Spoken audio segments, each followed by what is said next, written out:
Assalomu alaykum azizlar.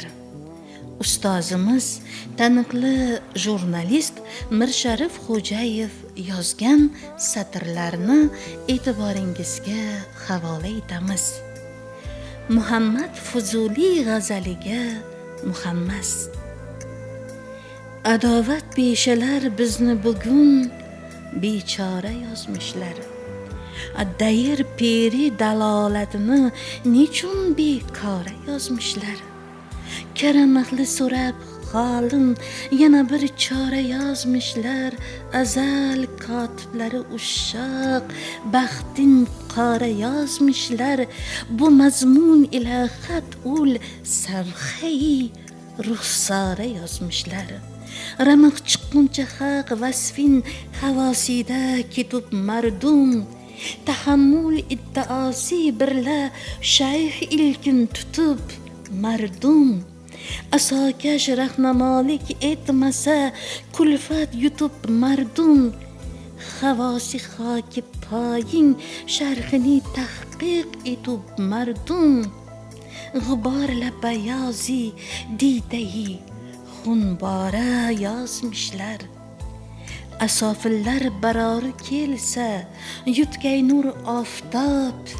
Ey gul, basir min bu tijoratda etarsin bir xitob. Ey gul, bu yanglig' norasolik ichra sen goh chora top.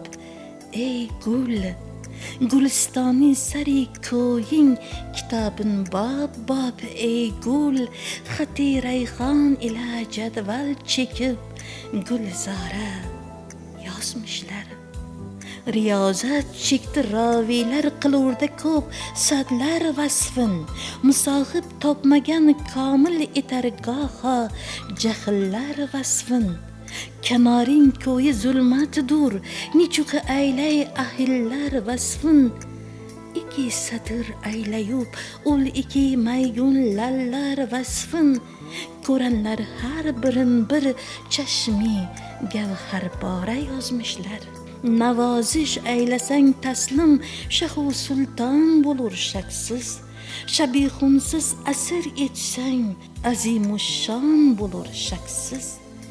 Tazarru senga ey Rabbim menga imkon bo'lur shaksiz. Kirib butxonaya qilsang takallumjon bo'lur shaksiz. Musavvirlar nasurat kim daru devora yozmishlar. Muruvvatsizki taxt topsa ko'ring odamda bir ro'zi. Safo istovchi ko'ngillar toparlar g'amda bir ro'zi. Fasihat ahlidan kutma ko'pu yo kamda bir ro'zi. Muharrirlar yozanda har kima olamda bir ro'zi. Menga har kun dili satporadan bir pora yozmishlar. Malomat topsa tobg'ayki yo'qotmas kasbin ahli dard. Zalolatga alishmaslar oshiqlik rasmin ahli dard. Gadolik shevasi shuldur unutmas hasbin ahli dard. Yozanda vamiqu farhatu majnun vasvin ahli dard. Fuzuli odini ko'rdim sari tumora yozmishlar. Yozanda vamiqu farhatu majnun vasvin ahli dard. Fuzuli odini ko'rdim sari tumora yozmishlar. Ushbu satrlarni, ya'ni Muhammad Fuzuliy g'azaliga yozilgan muhammasni ustozimiz marhum jurnalist Mirsharif Xo'jayev yozgan.